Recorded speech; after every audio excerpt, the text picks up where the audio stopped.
And you've just heard Hill Station Epithet by Kapil Seshasayee. And I'm so pleased to be joined by Kapil now. Hello, Hi, Kapil. thanks for having us. Oh, it's a pleasure. Good to see you. So we just heard Hill Station Epithet. What can you tell us about it? It's your latest single. It is the last single from my upcoming second album, Lal, a concept album about Bollywood, inspired by radio stations like Kiss FM back when, who used to drop remixes of tunes before they dropped the original. I did a remix of this tune in May of 2021 before the original had come out with rap legend Lil B, who a lot of my fans who are my age and below will probably be well aware of. He tweeted to his 1.2 million followers that he wanted to learn about the caste system. I did an album about that. We ended up chatting, and yeah, we ended up collaborating, which is wonderful. But I thought, you know what? It's a live favorite, that tune, especially with both my drummers playing on that big explosive outro. So I thought, let's drop the final single, i.e. that tune. So yeah, it's been very well received so far. I was going to ask you about how it related to Hill Station Reprise, wasn't it? The one you did with Lil B, is that right? That's right. A hill station, the story behind the tune is, a hill station is like a town situated in a really scenic like location, does what it says on the tin, on a hill like in India or Africa. And hill stations are really scenic looking. They overlook valleys and like really amazing scenery. And they're often the venue of many a Bollywood sing-along, like going back decades. But these hill station locations, they're typically thought of as very lovely and great tourist attractions, but they have these dark origins within colonialism, where they'd be constructed by settlers from the West who typically excluded Indians from the area from living there. And so I wrote the song as a celebration of how Bollywood's taken this really negative thing from colonialism and made it an iconic part of Indian pop culture, you know, celebrating something that you're proud of. And the album itself, Lal, that it's taken from, you've described it as a concept album about Bollywood. Can you go into that a bit? Because it sounds fascinating. Of course, yeah. I'm doing a trilogy of concept albums. I've been into this idea of like South Asian version of Afrofuturism for ages. I like to call it Desi-futurism. And I did an album about the caste system 4 years ago, unbelievably enough. And then now I'm following up with this album about Bollywood, and it's a mixture of like celebrating what I like about Bollywood, celebrating some underrated heroes in the Indian film industry, but also trying to platform some conversations that are kind of difficult to talk about, but no less vital and needing to have a bit of discussion around them. Like Bollywood's a massive pop culture platform. It doesn't matter whether you're of Indian descent but living in Scotland or have no connection to it, whatsoever. You know what Bollywood, like, you know that Bollywood's a big part of pop culture somewhere in the world, whether you're there or not. And for me, it's like that pop culture is a really valuable tool for folk in the Indian government if they want to get a point across. And as we all know, that can be really dangerous because Bollywood can be a really effective vehicle for propaganda. And for me, it's like, you can censor minority voices, you get across things that didn't maybe happen in the way that they're perceiving them to be. And for me, it's like, I want to discuss nationalism, censorship, and stuff like the caste system that I've talked about before via Bollywood and the pop culture platform that it occupies. So yeah, all these kind of broad themes being covered across this new record, but it's a dancey, like synthy R&B sounding record. So it's as fun as it is like interesting to talk. It's as fun to dance to as it is interesting to talk about, if that makes sense. It absolutely does, because from what I've heard of it now or already, is you've got this, it is dance music, there's no doubt about it. But then you've got the kind of, you know, you dig in a bit deeper and you've got kind of more serious things being discussed rather than more serious things. And I'd never thought of Bollywood cinema being propaganda, could be used for propaganda, but then all cinema can be used for propaganda. And absolutely. And you have to think about, like, all cinema to some extent is the filmmaker's perspective on a situation, isn't it? I mean, unless it's like live TV with no editing, with one full shot, which happens, but it's rarer, I would say. Yeah. You can always, via editing, via, you know, whatever creative choices you make and what cuts you use, you can always manipulate the perspective. And that could be anything from a news report to a full-fledged, like, you know, bit of cinema that you're enjoying. And I'm not saying all cinema is propaganda, but if propaganda is what they were setting out to do, it's very easy to achieve that with film in a way that I don't think you can achieve to the same extent with music or with the written word, because it's an all senses thing almost, isn't it? Cinema, like you're watching it and you're listening to it. There's a lot of scope for sculpting a point of view and really funneling that into people, isn't there? And if you throw music into that as well, as a lot of Bollywood cinema does, you've got, a real absolutely. Yeah. And you mentioned working with Lil B, but you do collaborate quite a lot with different people. Is that something that you enjoy doing?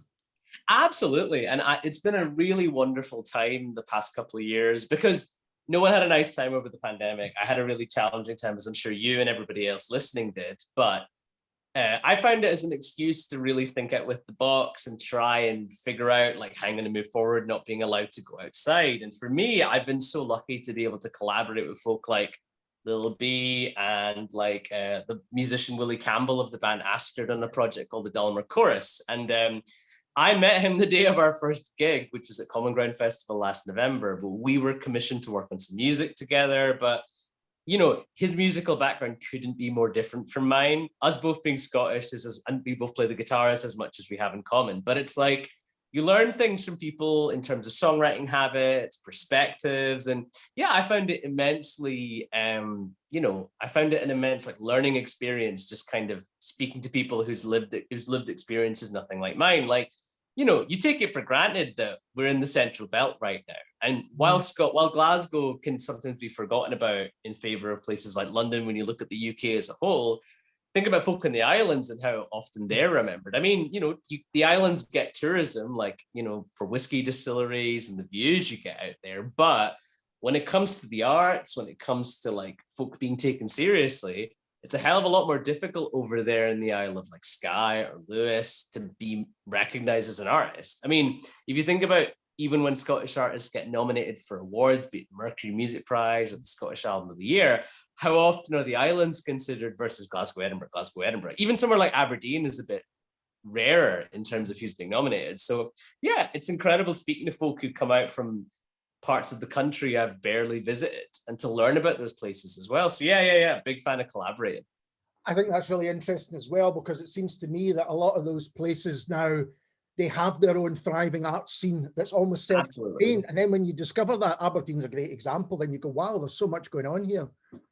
Yeah, definitely. Like growing up, I didn't really get to travel and see as much of Scotland. And I was in my early 20s when I started touring my solo stuff that I properly got to see Scotland. And Aberdeen and Dundee were one of the first places out with the Central Belt where I found an audience. Like I'm playing the Tunnels on the 2nd of December and I'm quite excited. Like loads of people are like, oh, the record's finally out. And I get that there's a novelty to an artist who's not from Aberdeen playing there, that there wouldn't be for a hometown show per se. But the fact that people are so excited in a part of Scotland that I don't come from immediately is really wonderful. And I think that more musicians should leave the Central Belt. Like the number of artists from London or America who are like, I'm going to do a UK tour. And that's like London, Manchester, maybe Glasgow, and then that's it. It's like, that's not a UK tour. You've missed out 90% of the country. And it's really silly to think that if you're here, you might as well really make use of that. And when it comes to touring Scotland, Glasgow and Edinburgh are great, but, go to Aberdeen, go to Dundee, and if you can make it, go up even further north, which I appreciate is a trek, but people up there love their music, their live music in particular, and I've seen that, And there is a kind of Highlands and Islands tour now, if you want, that there are places that people can't play, and that was part of the problem previously. It was that there weren't really the spaces. Aberdeen would be an exception, but it wasn't that many spaces for people to play, certainly in Highlands and Islands, and that does seem to be changing. Absolutely. And like I've been lucky enough to play like my first ever show, and I went to Orkney to play a show with Dalmor Chorus and some solo stuff very recently, and getting to go out there and take this music from the Central Belt to somewhere and think, oh, I don't know what people are going to make of this, but to have people really resonate with it was wonderful. And you've just got to take a punt on it, I think, because you can almost gaslight yourself into thinking that your music isn't very good if where you live doesn't immediately have an audience. It's up to you to get out there and find that audience 9 times out of 10. And I've been very lucky to find that. So, and with the new album, there's going to be a launch night, I presume, and then is there going to be a tour after that?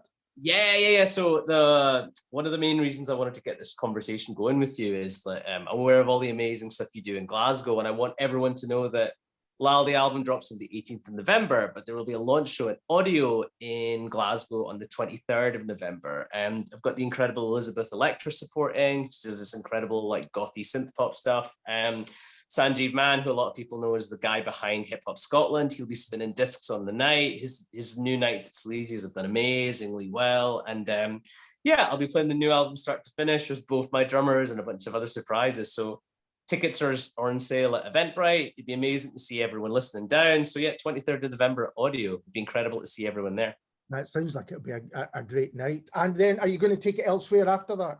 Yeah. So the plan at the moment is, and we were talking about this a little bit earlier, but the album cycle as me and you knew it growing up or whatever it's not dead, but it's pretty much dead. It's like you used to spend months building up to a release, and then as soon as the release date had passed, that was the end of the album cycle. It's time to chuck out everything, start a new record. But we're in an age now where every song has like technically like the same life cycle as like Coca-Cola, if you want. It's almost like if you wanted to have a song go viral, if you want to use the terminology, you can make that happen whenever, years after the song. And there's countless examples of that. So for me, I wanted to tour up here in Scotland, let the songs gestate for a little while, let people get to know the music, and then tour in the new year. So the short answer is yes, there will be a tour. First the UK tour, and maybe looking further into Europe and Canada. But I want to establish myself with an audience in those places in a way that's more formal. Like in the past, I would jump on tour support. I would just do like an endless DIY tour of basements and stuff, just guy with guitar kind of vibe. But now that I've got a band and I want to make a go of it that's more building an audience ahead of going to play somewhere, it'll be all about me like engaging with my audience online. Everyone watching or listening to this can check me out on TikTok and Instagram, where I'll go into what my songs are about in more depth, and you can learn way more about what I'm singing about, and most importantly, why you should care about these issues as well. And going back to just how releasing music has changed, has it changed since you've been releasing music, and in what way? Absolutely. Like I started this solo project back in 2013, and even then to now, if you think about it in terms of like, I think when I was releasing music, even back in 2013, like my first couple of EPs, my first record, there were definitely things that like meant a lot more in terms of what would maybe get you noticed or get you to a certain place versus now. I think that nowadays, there's like good and bad things that are different to what was good and bad back in the day. Like now, the big infrastructure is perhaps owned by major labels to a greater extent than it used to be. I mean, I'm sure you've had artists on who are like, yeah, I have all this stuff going for me, but the Spotify numbers aren't there, and labels will work with me until I have this number of Spotify plays on my monthlies or this number of listeners or whatever. But it's odd because back when that stuff didn't matter as much as how many people you could physically bring to a show or what kind of press you had. Like you really need those vanity metrics. But the flip side, or the silver lining for folk like me who work independently, is that you can find an audience in a way that was basically impossible before. Like if you have a video that goes viral and it happens to include a song of yours, or you start a trend or something that's got your music as a really important part of it, people will find you. And if they like what they hear, they'll engage with you. And if you continue that feedback loop of engaging with them and they engage with you, you can build a fan base in a way that doesn't even involve a label, be it an indie or a major. And even if we think of like 20 years ago, that was unheard of. Like if you couldn't get a label to sign you, or you didn't have a contact in the music industry or a really good manager, a little bit of local success was going to be as good as it gets. And I think that we live in an age now where if you're making like content around your music that like resonates with people, you're not as physically it's not as physically demanding. Like I love touring. It's one of the main reasons I signed up to be a musician in the first place. But I think with life commitments and like both my parents are disabled, like things that take up my time and are important to me, it's like it's not always possible to hop in a smelly van and do 30 days in a row. You almost want, and it's impossible because you can't ever have a 100% guarantee. However, you can work on building an audience that's a bit more remote. And as someone who cares about disability rights a lot more in general, because of my parents and because of what I've seen via taking care of them, I love the idea that stuff like content, hybrid gigs, live streams has really opened up the world in terms of letting people who can't walk down a flight of stairs or go up into an attic kind of enjoy a gig. And for me, it's like, I've been incredibly lucky to speak to folk like disability rights activist Galen Lay and, chat about how hybrid gigs and live shows that are streamed are really important, and how when I have the budget, I definitely want to do that more with my own music, and how it doesn't matter if you don't, even if you don't have like the time to commit to touring for 2 weeks, you can't get the annual leave, or you physically can't tour because of a disability or because you can't make it to the venues. You can do this stuff remotely, you can build relationships with your fans, and that was all unheard of 20 years ago. Yeah. So I think the game has changed, but I think that I would recommend a lot of artists try and find that silver lining, because it's easy to get in a feedback, because even on TikTok or other platforms I spend time on making my own content, you can end up in this loop of like, you keep getting recommended artists who might be a similar age to you, but they're really bitter about the rules changing. And it's like, for every bad thing that's happened, I think good things have happened as well. And that focusing on that bad thing isn't going to get you to where you want to be, but focusing on the good totally can. So it's harder to implement than it is to talk about, I know. But I'd recommend artists listening to maybe like make use of the tools that are at their disposal. Because if you relied on the model of like the 80s, the 90s, the early 2000s of pitch your music to the gatekeepers and hope that they take you seriously, unless your music is like of the moment or like trendy in any shape or form, good luck. Do you know what I mean? Like, you're not going to get through it then, because fundamentally they need to make money. And I don't begrudge them for that, because that's how the music industry has always functioned. I don't know if you agree, but it's like, maybe back in the 60s or 70s, there was a bit more letting an artist develop. Like the first couple of Bruce Springsteen albums are great in my opinion, but they both failed commercially when they came out because people weren't ready for the kind of music he was making, but his label believed in him and kept him going. Would that happen now? Not really, I would argue. Mm-hmm. How do you feel? I agree. I think there was, album sales were so huge. So even though they kind of flopped, they'd still be selling lots more vinyl than he would if he was doing it now. So they were getting kind of returns. And I think you're right. They were willing to kind of take their time and allow artists to develop, as you say. And there's lots of kind of history of that. And but eventually, even the people that were on maybe the more successful indie labels still kind of aim to be on a major. And I think that kind of relationship is more difficult now, perhaps, than it's ever been. But those conversations you were having about access rights and things like that, they weren't happening at all previously. Exactly. Yeah. Exactly. And now they're happening right across the arts, which is a great thing to see. I think as well with someone like me as well, I always laugh when I come across folk who assume that I'm on like some kind of like X Factor adjacent trajectory. And I'm like, I think if I wanted that kind of success, one, I wouldn't be writing as obtuse music as I am now. Like, for me, it's like, as long as it's going to take me to find them, it's about finding folk who resonate with what I'm passionate about singing about.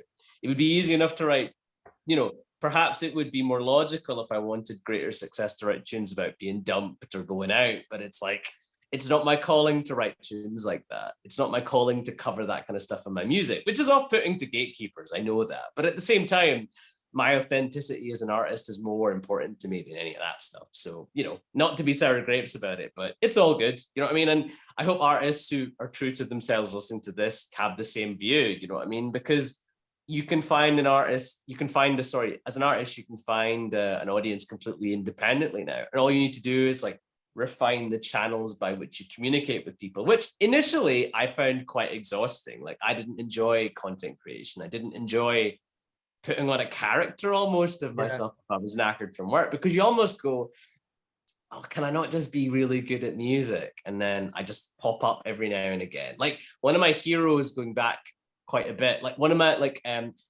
of the heroes that connect me and everyone I play with in my live band is Mark Hollis, who most people know as the singer of Talk Talk. Yes. And, They were a seminal synth pop band who then pivoted to making like the first couple of proto post-rock albums, and everyone from Radiohead to Mogwai is citing him as an influence still, influencing many generations of musicians to come. And he was infamously like a hermit. Like he would emerge every now and again, maybe drop something. He dropped a solo album a few years after the last Talk Talk album, and then you never heard from him again. He did a soundtrack or two and then passed away very recently. And you know, it's a really romantic image that people can aspire to. But I think that, and I say this as a massive fan of all the music he's made. The worst music Mark Hollis has made is still better than the majority of music, the best music a lot of other people have made, in my opinion. But people have to, you know, look at Mark Hollis's behavior in the context of the fact that he wasn't an independent artist. He was on a major label, and that his mysterious presence was him benefiting off the infrastructure a major label could give him. And there are modern, obviously very different musical examples. Like an artist who really influenced my last album, Lal, which is out in November of this year, is the artist Frank Ocean. I love his last album, Blonde, so much. It's incredible. But he is the same. Like he's not an indie artist in the sense that he's doing everything himself. He has infrastructure. So him not posting on social media, him being mysterious, that's a privilege afforded to him by his infrastructure. Yeah. So unfortunately, for the sake of our mental health, for the sake of only focusing on the part of music that we enjoy, I'm sure all of us would love to just play music, but unfortunately, it's just not the way the world works. And to an extent, it's always kind of been that way, I think, because I had to figure out how to enjoy content creation. I had to figure out how to enjoy the journey of finding my audience that wasn't just, oh, I'll play a gig once a year. When I'm not playing that gig, I'm rehearsing for that gig. But you can't build an audience that way unless, you know, you win the lottery and a major label snatches you up and does all the advertising for you. And I'm sure someone watching or listening to this has had that happen to them, and that's amazing. But for the majority of us, it's going to be the hard graft of building an audience the old-fashioned way. But I'm very thankful that channels, even like this one that we're on now, exist because, and I mean, not just your channel, but, you know, as thankful as I am for that, but even YouTube, it's like, I could make a video about something, and if I, you know, put a bit of money behind it maybe, or even just like hashtag it properly, it could find a bunch of people who would come to my next live show. And that just wasn't a thing 20 years ago. So yeah, I'm thankful that we live in the time where that privilege is there, even if it's not the kind of privilege like an artist who wants to be mysterious, quote unquote, can enjoy. No, absolutely. Kapil, thanks so much for taking the time to talk to me. It's been absolutely fascinating. Absolutely. Like, thanks so much for speaking with me. You being supportive of my music means a whole lot, mate. Thank you. Anyone who's watching or listening to this, new album Lal, concept album about Bollywood, lands on the 18th of November. Please come to the launch show at Audio in Glasgow on the 23rd of November. It's going to be a really fun night. Loads of surprises planned. See you all there. Tickets online. I'll look forward to that myself. And this is Kapil Seshasayee and the Durante Group and Rupture of the Wheel.